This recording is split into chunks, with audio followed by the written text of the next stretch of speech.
अच्छा, ये अब जाहिर है कि महंगाई एक ऐसी चोटी पर है, लेकिन नई नई मेथडोलॉजीज आ रही हैं कि इस तरह से एनर्जी के प्राइसेस में कमी होगी, इस तरह से हैंडलिंग होगी, इस तरह से मैनेजमेंट होगी और आहिस्ता आहिस्ता महंगाई में कमी आएगी। आप उन लोगों में हैं जो आप डेटा के साथ, लॉजिक के साथ हमेशा बात करते हैं, आप सियासत में नहीं पढ़ते, आप सही रुख दिखाते हैं। इस वक्त जो सूरत हाल है पाकिस्तान में महंगाई की और आने वाले 2, 3, 4 महीनों में क्या हो सकती है, आपने इस पर कुछ काम किया है, कुछ आप बता सकते हैं? देखिए, बात यह है कि महंगाई के ना फेजेस इस वक्त चल रहे हैं आलमी मार्केट में। आज से 6 महीने पिछले जो थे वो बड़े सख्त तरीन थे खाने पीने की अशिया के हिसाब से।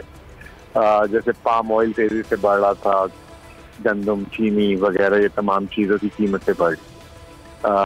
अब जो पिछले 2 महीने हैं वो जो है इन चीज़ों से निकल कर बात आगे चली गई है एनर्जी की तरफ, यानी कि गैस की कीमत, कोयले की कीमत, तेल की कीमतें। सही कह रहे हैं। जो है, और ये इस चीज़ की बुनियादी वजह जो है कोई आलमी मईशत में कोई ऐसी ज़बरदस्त किस्म की तेज़ी नहीं आ गई। आलमी मईशतें सिर्फ खुली हैं। इसकी मिसाल मैं ऐसे दूंगा आपको कि हर कोई एक्सपेक्ट कर रहा हो कि कल ईद नहीं है और तरावियाँ पढ़ के घर आ गए और एकदम चांद रात का ऐलान हो जाए तो बाजारों में आपको हजूम का पता अशद क्या होता है। ऐसे ही तो हमारे तो होता रहता है।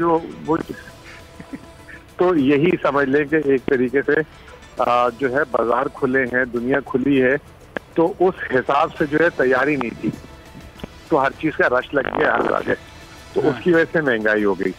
तो ये जो है मेरे हिसाब से ये जो सर्दियां हैं, ये जो है वक्ती तौर पे जो है यहाँ सर्दियों तक जो है दुनिया में मुझे लगता है कि महंगाई का जो है आलम इसी तरह रहेगा। और अगर पाकिस्तान ने ये 4 महीने निकाल लिए और अल्लाह करे इंशाअल्लाह ताला, मुझे क्योंकि इस दफा हुकूमत ने थोड़े से आवाम को कड़वी गोली दी, रुपए की कदर गिराई और चीजें जो है मैनेज करने की कोशिश कर रहे हैं, और थोड़ा अल्लाह ने भी साथ दिया। इस दफा आप देखें सैलाब नहीं आए, तूफान नहीं आए, तो अभी जो फसलें आने की बातें आ रही हैं, मिसाल के तौर पे कह रहे हैं कि गन्ना इतना आ रहा है कि पाकिस्तान की अगले 1.5 साल की चीनी इससे बन सकती है। अच्छा। कपास पिछले साल आपको पता है टिड्डी दल की वजह से जो है बहुत बुरी हो गई थी। इस साल सुना है कि उसमें 4 मिलियन इजाफी बेल आ रही है। कहते हैं कि 1 मिलियन इजाफी बेल से जो है 1 से सवा अरब डॉलर जो है उसकी बरामदात हो जाती है। ठीक है। तो अल्लाह ताला जो है थोड़े से मदद भी कर रहे हैं। तो मैं कल से तो मैं जो हूँ एक कल से मिसाल दे रहा हूँ लोगों को कि देखें, हुकूमत ये जो है अगर तेल की कीमतें बढ़ रही हैं तो उसको बढ़ाए, लेकिन दूसरी तरफ जो है एक आम आदमी को फायदा कैसे दिया जा सकता है जी। तो मैं एग्जांपल दे रहा था कि 1 लीटर पेट्रोल जो है 123 रुपए 30 पैसे का हो गया है इस पर। ठीक है। और जो खाने का तेल है वो 350 रुपए किलो है या लीटर है।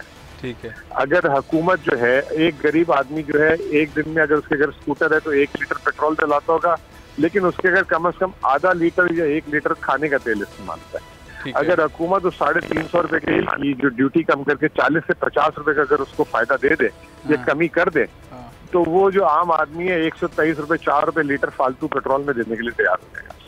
वहाँ उसको वहाँ उसको अगर 30-40 रुपए बच जाते हैं खाने के तेल पे 1 किलो लीटर पे, तो 50 रुपए दे देगा फालतू, उसको कोई इतनी ज्यादा तकलीफ नहीं होगी। ठीक है। तो ये जो है इस वक्त हुकूमत स्ट्रैटेजी पे काम कर रही है और सुनने में आ रहा है कि इसी हफ्ते जो है खाने की तेल की कीमतों पे जो है हुकूमत ड्यूटी गिरा देगी। इसी तरह चीनी की जैसे मैंने आपको बात की, हुकूमत ने ऐलान कर दिया 90 रुपए किलो, न सिर्फ यूटिलिटी, अब सस्ते बाजार भी लगाएगी हर जगह। ठीक है। और उसको मुहैया करेगी हुकूमत 90 रुपए किलो के हिसाब से। साथ साथ हुकूमत ने जो है ऐलान कर दिया है कि जो गंदम जो हुकूमत ने खरीदी थी जब गंदम की फसल आई थी, तो 1950 रुपए के हिसाब से मार्केट में रिलीज कर दिया जाए, ताकि आटा जो है 55 से 60 के अंदर मिले लोगों को। गंदम भी अब रिलीज होना शुरू हो गई है। तो ये तमाम चीजें ऐसी हैं कि एक तरफ अगर हुकूमत बिजली गैस की कीमत बढ़ाती है और दूसरी तरफ यहाँ से रिलीफ दे देती है, और सब्जियों का तो आप खुद देख रहे होंगे कि नाम नहीं ले रहा कोई, के टमाटर इतने का हो गया, बैंगन इतने के हो गए, वहाँ पे तो काफी हद तक काबू हो गया। और उसमें भी हुकूमत ने एक ऐलान किया कि अगले 3 महीने तक पाकिस्तान से कोई टमाटर प्याज एक्सपोर्ट नहीं होगा, तो उसके जो है वो हम मकामी तौर पर इस्तेमाल करेंगे। तो ये हुआ। पिछले साल आपको याद होगा सर्दियों में मुर्गी और अंडे की भी जो एक भरमार हो गई थी तेजी की, उसमें भी काफी हद तक जो है कमी आ गई, आधे से ज्यादा कीमत नीचे हो गई है पिछले साल के मुकाबले। ये कहने का मतलब ये है कि हमारी आदत है कि जो एक चीज बढ़ रही होती है हम उस पर चीखे मार रहे होते हैं और बुरा भला कह रहे होते हैं। जो साथ में 10 चीजों में जो है इजाफा जो है थोड़ा थोड़ा जो है इनका कम होना शुरू हो जाता है, ये हुकूमत वो कर रही है, हम उसकी तवज्जो नहीं दिलाते। अच्छा मोदी साहब, एक चीज़ बताएं, आपने बड़ी अच्छी तरह समझाया, लोग शायद समझ भी जाएंगे जिस तरह आप अंदाज में आपने बताया, समझाया आसानी से। हम जब बात करते हैं पेट्रोल के प्राइजेस, हम शौकत तरीन साहब को सुनते हैं और वज़रा को सुनते हैं, लोग लॉजिक के साथ कह रहे होते हैं, यही तमाम हुक्मरान लोग कह रहे होते हैं कि भाई सबसे ज़्यादा इस रीजन में सस्ता है पेट्रोल डीजल एनर्जी पाकिस्तान के अंदर, और मुल्कों में देखो, इंडिया में देखो, यूरोप में देखो, अमेरिका में देखो, हमारे यहाँ सस्ता है। फिर लोग ये बात करते हैं कि वहाँ जो लोग कमाते हैं उनकी पर आवर जो सैलरी है वो भी तो देखें। हेलो जी जी मुझे आवाज आ रही है आपको? जी जी, सबसे मैंने यहाँ तक सुना था कि सबसे सस्ता पेट्रोल पाकिस्तान में, उसके बाद आपने क्या बोला? नहीं, उसके बाद सवाल ये है कि लोग अब चूंकि कहते हैं कि जब आप कह रहे हैं कि इस रीजन में सबसे सस्ता यहाँ पे फ्यूल है पेट्रोल डीजल, जो हुकूमत कह रही होती है, शौकत तरीन साहब ने कल भी कहा और वज़रा भी कह रहे होते हैं, फिर लोग ये कहते हैं कि भाई यहाँ पर सैलरी स्ट्रक्चर भी तो देखें क्या है, वहाँ पर आवर मिल रहा होता है डॉलर या पाउंड, यहाँ पर पैसे कितने मिल रहे होते हैं, 15,000, 17,000, 20,000, 40,000, बहुत मुश्किल से सैलरी टाइम पर मिल रही है, तो वो अजाब भी तो है। तो इसलिए लोगों को उस पेट्रोल के प्राइस में जो इजाफा होता है उस पर ठीक ठाक प्रेशर होता है कि लॉजिक ठीक बनती है जो हुकूमत कहती है कि इस रीजन के अंदर सबसे सस्ता है हमारा पेट्रोल।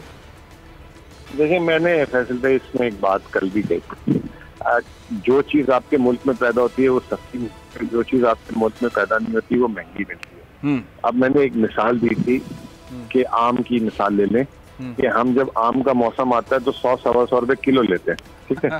सही कल रात को मैंने एक स्पेस सेशन किया था जिसमें 4,000 लोग जो हैं पूरी दुनिया से आए थे जी। मैंने उनसे सवाल पूछा कि आप लोग पाकिस्तानी आम कितने का लेते हैं, तो उन्होंने कहा कि हम 12 से 16 पाउंड के 4 आम हमें केस मिलता है। तो जिस मुल्क की, इसी तरह मैंने उनसे लोगों से पूछा कि आप बीफ का गोश्त कितने का लेते हैं, गाय का गोश्त, तो किसी ने बोला 2,000 का पाकिस्तानी रुपए, किसी ने कहा 2,500। हम यहाँ पे लेते हैं 800 रुपए, 900 रुपए, जैसी मार्केट है, जैसा इलाका है, ठीक है।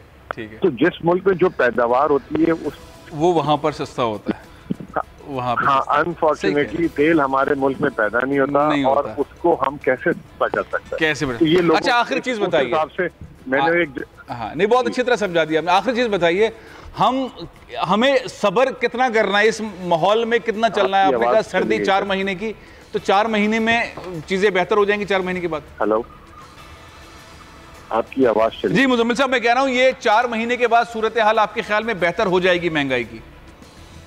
मेरा अपना ख्याल है, क्योंकि ये जो है ना अब आलमी तौर पे ये मामला चला गया है और आलमी तौर पे ये मामला फट चुका हुआ है। और जो है चीन में लोड शेडिंग की बातें शुरू हो गई हैं। जर्मनी की सबसे बड़ी जो है बिजली बनाने वाली कंपनी के पास कोयला नहीं था, वो बंद हुई हुई है। बरतानिया में 6 तरसीलात बिजली वाली कंपनियां जो है बंद हुई। आपने देखा पेट्रोल की लाइनें। अमेरिका में 180% गैस महंगी हो गई, बल्कि अमेरिका में बड़े का गोश्त जो है नायाब हो गया है, उसकी कीमतें बहुत ऊपर चली गई हैं। तो ये अब उन ममालिक पे असर अंदाज, जब देखें पाकिस्तान जैसा बात होती है ना चीज, तो वो हमारे जैसे मुल्क जो है ना वो हो जाते हैं दिवालिया। लेकिन जब उन ममालिक पे बात आती है, जैसे कोरोना की मिसाल ले लें, तो हल निकल आता है। कोरोना सिर्फ पाकिस्तान, हाँ, तो हल निकलता है, उस पर काम होता है। बहुत बहुत शुक्रिया, जो है अब उन बहुत अच्छी बात, बहुत बहुत शुक्रिया अमील असलम साहब। सब्सक्राइब करें और बेल दबाएं ताकि कोई खबर रह न जाए।